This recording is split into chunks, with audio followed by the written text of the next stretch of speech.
Et nous commençons tout de suite avec l'art à la une, le rendez-vous dédié aux actualités du monde de l'art. Un rendez-vous toutes les semaines avec Sybille Aoudjan, journaliste spécialisée sur les questions d'art au sein de la rédaction de Bismart. Bonjour Sybille. Bonjour Nicolas. Bienvenue sur le Merci. plateau de Smart Patrimoine. On commence avec les actualités de cette semaine. La sélection de Paris Plus a été dévoilée, Sybille. Effectivement, Paris Plus a dévoilé le nombre de galeries qui seront présentes à la prochaine édition en octobre 2023.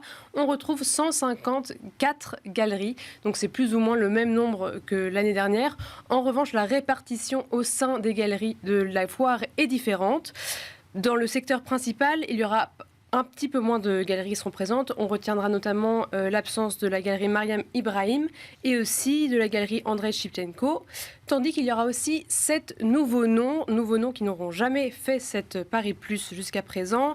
Par exemple, Bortolami à New York, Lando Fine Art Galerie de Montréal ou Richard Nagy Galerie de Londres. Il y aura cependant plus de galeries dans le secteur des galeries émergentes. On retrouvera par exemple la galerie parisienne Parliament qui présentera des sculptures en céramique de Charlotte Duhallet et la galerie parisienne Sans Titre avec des œuvres de l'artiste amérindienne Sequoia Scavulo. On note aussi une transition de 4 galeries qui étaient l'année dernière dans le secteur émergent et qui vont venir cette année dans le secteur des grandes galeries. Et la liste est donc courte de 4 galeries. Antenna Space de Shanghai, Galerie Anne Barraud de Paris, Carlos Ishikawa de Londres et Édouard Montassu à Paris. En tout, ce sont 33 pays qui seront représentés. Et pour rappel, Paris Plus se déroulera du 20 octobre au 22 octobre 2023 pour les dates du grand public. On continue avec les actualités dans le monde de l'art cette semaine. Sybille, la collection Jean Chatelus entre au Centre Pompidou.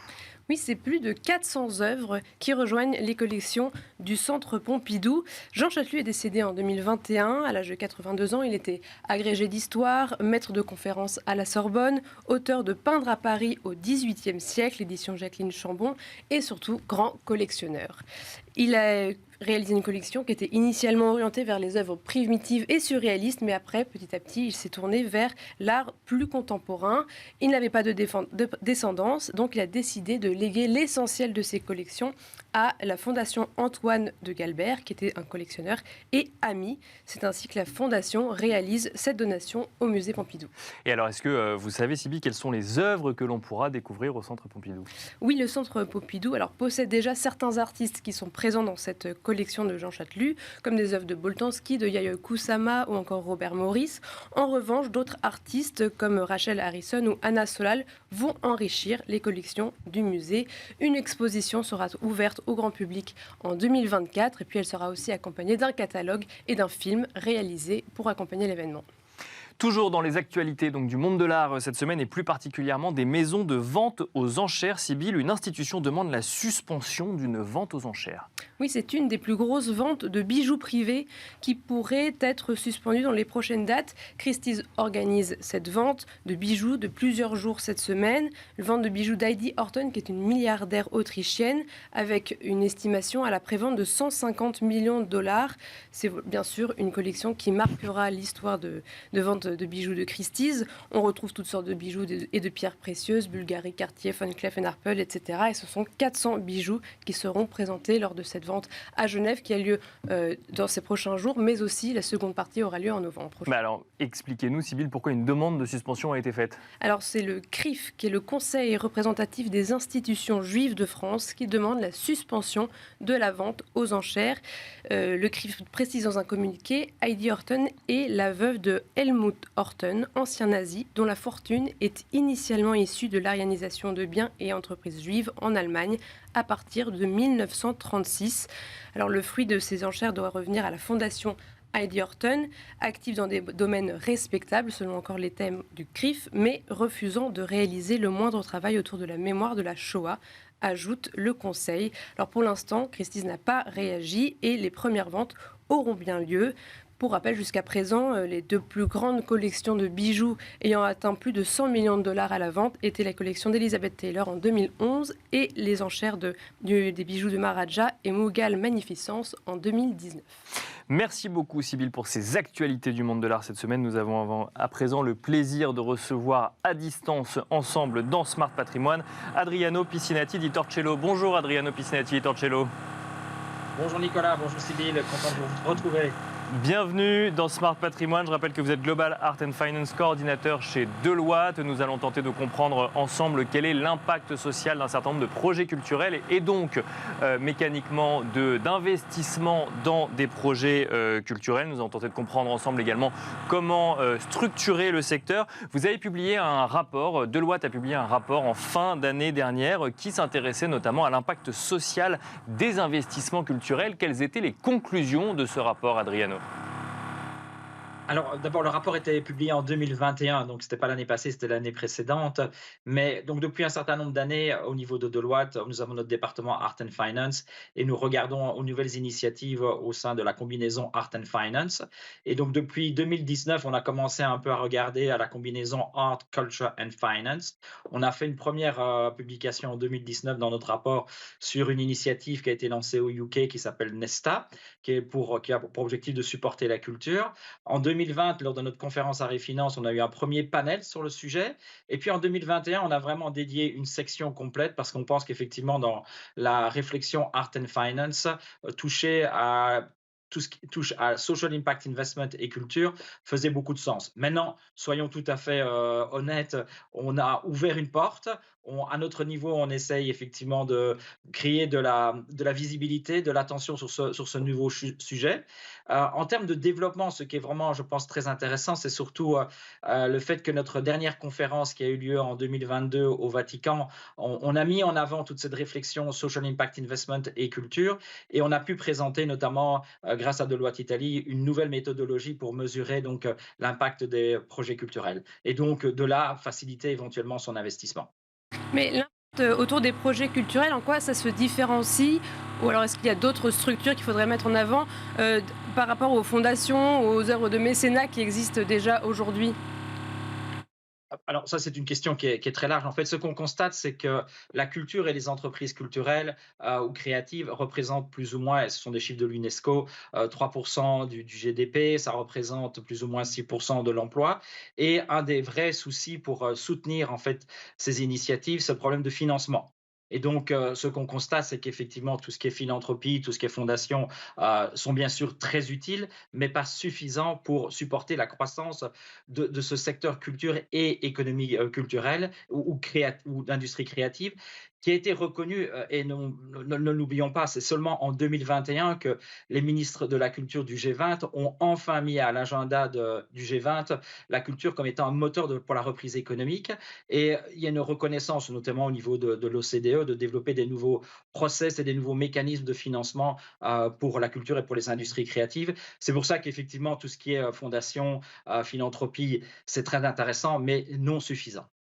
Parce que qu'est-ce qui manque à ce secteur pour se développer aujourd'hui? Alors, oui, alors je pense qu'il y a différentes choses, hein. Je ne vais pas être exhaustif sur le sujet, mais d'abord, il y a voilà, une question de leadership, de compréhension de ce secteur, de ce qu'il apporte à la société, de comment éventuellement le supporter. À ce titre-là, bon, je pense que c'est aussi intéressant de voir qu'au niveau de la communauté européenne, il y a eu une initiative qui s'appelle le Cultural and Creative Sector Guarantee Facility Fund. Donc, c'est une initiative de la Banque européenne d'investissement et du Fonds européen d'investissement qui a pour objectif d'éduquer d'une part les banquiers sur les industries créatives et également de garantir certains prêts qui seraient faits à cette industrie. Donc ça, c'est déjà une première initiative intéressante pour aller dans la bonne direction. Après, bon, je pense qu'il y a un élément qui est fondamental, c'est que si jamais on veut faciliter l'investissement dans les projets de type culturel, il faut qu'il y ait plus de transparence sur leur impact. Donc, il y a une grande question sur comment mesurer l'impact des projets culturels. Et donc là, je reviens sur l'initiative qu'on a pu présenter en 2022, en octobre, lors de notre conférence. Et donc, c'est un projet qui a été mené par Deloitte Italie, c'est de développer une nouvelle méthodologie pour mesurer l'impact des projets culturels. Et donc, automatiquement, quand vous pouvez mettre des chiffres derrière un investissement dans un projet culturel, ça permet effectivement d'avoir une plus grande transparence et éventuellement d'attirer après d'autres investisseurs. Parce qu'elle va reposer sur quoi cette méthodologie pour mesurer l'impact? Effectivement, c'est fondamental. Alors, C'est vraiment quelque chose que Deloitte Italie a démarré et donc ils ont essayé de combiner deux types de standards. Donc les standards du Global Reporting Initiative, qui est en fait un set de standards en termes de mesures de performance, et les standards développés par l'UNESCO pour la culture. Et donc ils ont développé une méthodologie qui regroupe l'ensemble des standards qui s'appliquent donc à la culture, notamment en utilisant les SDGs pour effectivement déterminer un certain nombre de KPIs pour comprendre quels sont les impacts aussi bien sociaux que économiques de projets culturels. Est-ce qu'on a déjà un retour d'expérience sur, sur un investissement culturel qui aurait déjà été réalisé? Oui, oui, alors tout à fait. Ce qui est intéressant, et encore une fois, je vais reprendre deux case studies de Deloitte Italie. D'une part, donc, ils ont essayé d'estimer donc l'impact du Colisée. Tout le monde connaît le Colisée en Italie. Et donc, la contribution économique, par exemple, du Colisée est de 1,4 milliard d'euros par an. Ils ont fait également une autre étude qui est une mesure d'impact de la restauration des Giardini Reali du musée Reali à Turin. Et donc, ce qu'ils ont pu démontrer, c'est qu'un investissement de 300 000 euros avait pu avoir une rentabilité de 21%. Il a produit plus de 380 000 euros de revenus. Donc, encore une fois, ça a permis de démontrer que en faisant de l'investissement culturel, il y avait également moyen d'avoir un investissement économique. Et on entend parfois des termes un peu futuristes. J'ai lu les termes d'obligation culturelle. Est-ce que ça, ce serait quelque chose qui serait imaginable pour le futur? Alors, c'est un des sujets qu'on a abordé dans notre dernier rapport en 2021. Ce n'est pas quelque chose qui est tout à fait nouveau. On a vu effectivement le gouvernement colombien émettre ce qu'on appelle des Orange Bonds.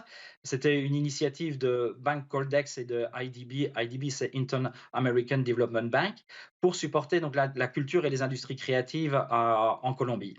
Donc, ce qu'on peut se poser aujourd'hui comme question, c'est qu'on voit effectivement le développement d'émissions obligataires avec des thèmes derrière. On est tous très familiers avec tout ce qu'on appelle les green bonds, les obligations environnementales. Est-ce qu'on pourrait effectivement émettre également des cultural bonds qui auraient effectivement pour objectif de supporter des projets d'ordre culturel ou dans les industries créatives? Et donc, c'est effectivement quelque chose c'est une réflexion que l'on pousse. L'OCDE également est à la recherche de nouveaux moyens de financer les industries culturelles et créatives. Est-ce que cette problématique de cultural bonds pourrait être reprise au niveau de la World Bank, de la Banque européenne d'investissement? Ce sont des choses qu'on aimerait bien effectivement pouvoir discuter, sur lesquelles on pourrait effectivement réfléchir. Un mot, Adriano, peut-être du retour économique que vous nous avez évoqué, notamment sur le Colisée ou sur d'autres exemples. Quand est-ce qu'on peut identifier dans ces retours économiques un retour social ou un impact social dont vous nous parliez tout à l'heure? Bah, c'est relativement, je dirais, entre guillemets, simple et complexe à la fois. L'idée, c'est d'avoir mis en place les bons indicateurs, les KPIs, comme on dit, qui ont soit à vocation de traquer effectivement les indicateurs sociaux, soit des indicateurs économiques. Donc, c'est de développer en fait une taxonomie, un set de KPIs pour mesurer les différents indicateurs qui nous intéressent, qu'ils soient sociaux ou qu'ils soient économiques. Et là, malgré le fait que c'est encore en structuration, est-ce que Deloitte peut déjà accompagner des clients dans ces investissements culturels? Alors, au niveau de Deloitte, bien sûr, on le fait déjà. On travaille aussi bien avec des acteurs du monde public que du monde privé. Alors, c'est une nouvelle méthodologie, donc on est en train de toujours affiner les choses. Mais aujourd'hui, on peut très bien même travailler avec une fondation qui a une volonté d'affiner sa compréhension sur l'impact qu'il crée au niveau culturel. Parce qu'encore une fois que vous avez ces mesures, ça vous permet éventuellement d'ajuster vos mesures pour maximiser l'impact. Donc, effectivement, au niveau de Deloitte, tant au niveau de la définition des indicateurs, de la mesure des impacts, on peut effectivement apporter quelque chose, mais le rôle de Deloitte, c'est également à des niveaux plus importants, c'est de se soutenir tout le développement, je veux dire, sustainability, social impact investment au niveau de la culture et des industries créatives. Euh, pour Deloitte, la thématique sustainability est très, très importante. On est très fort focalisé aujourd'hui sur la partie environment, donc le E de ESG. Et bien sûr, donc la vocation, c'est également au niveau de Art and Finance de pouvoir mettre plus d'emphase sur la partie culturelle et sociale. Merci beaucoup Adriano Piccinatti di Torcello de nous avoir accompagnés dans Smart Patrimoine. Je rappelle que vous êtes Global Art and Finance Coordinator chez Deloitte. Merci également Sybilla Oudjan d'avoir été avec nous dans l'art à la une dans Smart Patrimoine. Et quant à nous, on se retrouve tout de suite dans Enjeu Patrimoine.